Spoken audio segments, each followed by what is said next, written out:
Welcome back to the Sanity Pulpit, and I'm Philip J. Bradbury. And please don't ask me why it's called the Sanity Pulpit.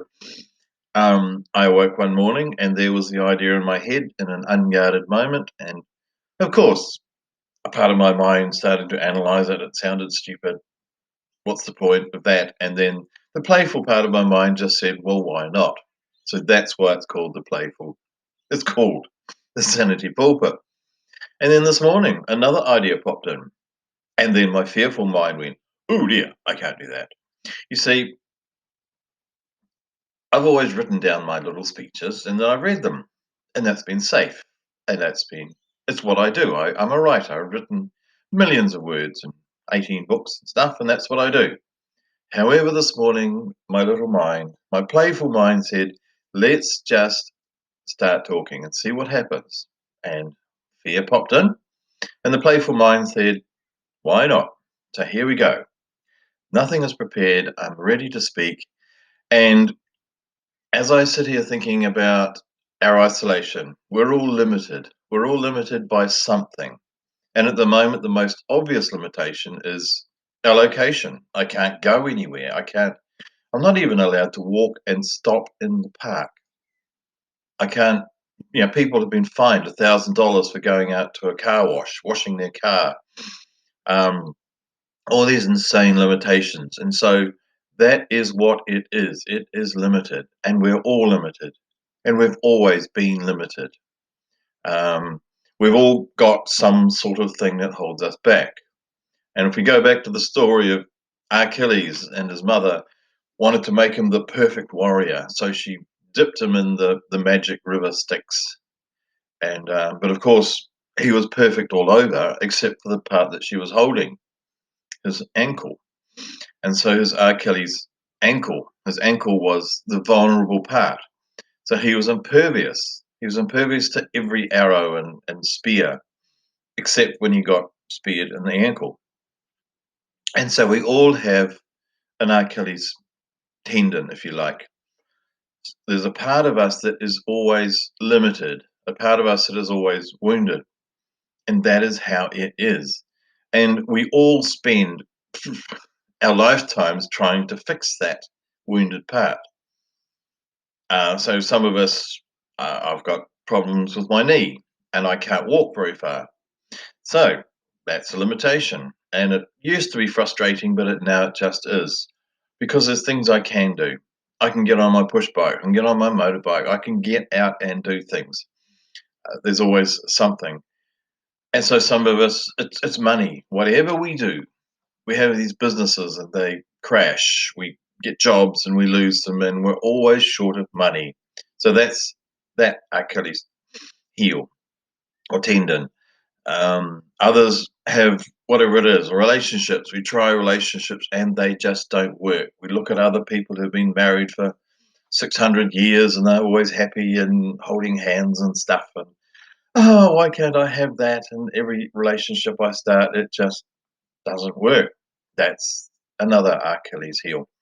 And so sometimes it's the heart. And whatever I do, I can't fix my heart. It just has its own miserable life and it won't allow me to do this and I can't do that. And it holds me back from this and that. And so sometimes it's health stuff, sometimes it's relationships, sometimes it's jobs. I just can't find a job that's fulfilling, that I like, that I just fall into with love and grace and ease, and it gives me satisfaction and I can give to the world. I just end up with jobs that just are so frustratingly, pointlessly bad paying, terrible employers, whatever. So sometimes it's work, jobs. So there are always limitations, and we spend our lives trying to fix them. And especially men, we're the great fixers of the world. We love fixing things, whether it's a broken tap or a door that doesn't shut properly or a car or whatever. We love fixing things. And that's it's fine. It's fine. That is, what we need to do. We need things to be fixed because doors don't fix themselves. Cars don't fix themselves. So we need to do that. But if it becomes an obsession, the fixing, we lose the point of the Achilles heel, the problem, the thing that sets us back. Because sometimes the thing that's in the way is the way. Because when we stop and look around and we see, yes, we do have this thing that holds us back, this setback, this limitation.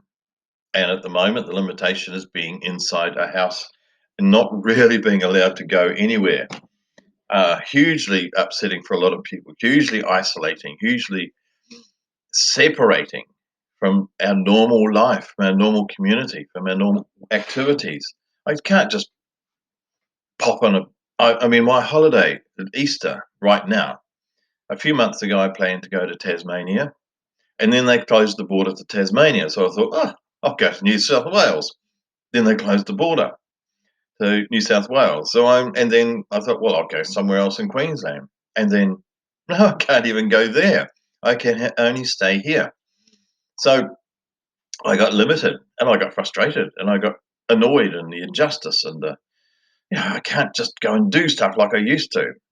And somehow, out of all of that, it's forced me to do a whole lot of things that I had never contemplated, have never done before. And I've discovered some amazing, some talents that I didn't know that I had in terms of graphic design and creating books and doing all sorts of things like that. And there is always something else we can learn through our limitation. And when I stop and think about that, sometimes it is the search for the fix that gives us the meaning for our life. And I know there are people who are frustrated about how do you say this, the sovereignty of we have to pay tax, and they say that we shouldn't have to, and the government doesn't own us, and we don't have to pay tax. And so there is this search to find a way out of the ownership, if you like, of a government that owns my body effectively and owns my soul and can take money off me. And there are people who find that really very limiting. And so they search and they find ways of getting around it. And they have found ways of getting around it. And so they give that to other people, that ability to find a freedom that wasn't there. And so the the search for the freedom, the search through and out of the limitation is what gives us our activities generally. And that search may not release us, but it gives us activity and it gives us uh, a way of looking at the world in another way. And that is fulfilling. And I know that people who have had, for example, ME, I know someone who was effectively immobilized for 6 years with ME. They spent something over $20,000 on all sorts of remedies, every remedy that one can think of, to find a way out of that immobilization of being stuck, basically, as we are now, stuck in a house. And often, most of the day, that person was in a bed because they just did not have the energy to get out of the bed. And so there was the eventual realization that there is no cure for ME. And there is no reason for it. There is no apparent reason for ME. It just happens. And so this person realized that there is no reason for it, there is no cure, it just is. And so, in that acceptance of that, they decided that while they had ME, they would make the most of their immobilization, their inability to move. So, every moment of that time, that 6 years, there was an inner questioning, a meditation, a looking at the inner person that they were, a talking to God, a finding a spirituality, finding a peace within that massive limitation. And that eventually the ME kind of dissipated and they had a new way of looking at life because of the ME. And the unexamined life, as it had been, became examined. The inner search. And so when we stop and look, and whether it's about trying to find remedies for our knees, trying to find remedies for our eternal, our digestive system, maybe it is that's always a problem, or whatever it is, the search gives us a new way of looking at the world. And that in itself may be the way that we are meant to be looking at this today, this isolation. Instead of railing against it and being angry, and yes, I was, I don't like being limited. Um, but there it is, we are, and it's insane. Um, the whole virus thing, there are those who say a virus cannot be caught. It's not a live um, being, if you like. It's an inert protein. So some people, many qualified people say a virus cannot be conveyed from person to person. It is simply the body's reaction to a toxic situation. So, given that there seems to be nobody really knows because there is just so much disagreement, it seems incredibly insane to take these limiting measures on the world and bankrupting people and bankrupting businesses and just creating huge amounts of stress when it's all in a guess. And so that's insane. But it is. It is what it is. And here we are, stuck in this house. And how bad is that? So we are, and here we are. And so we are having to examine ourselves. We're having to examine the point of our lives. Why did I turn up on this planet, this moment? Why couldn't I have chosen 50 years beforehand or 100 years beforehand? I would have been safe from all this insanity, but no. There is always some insanity out there. It just goes on.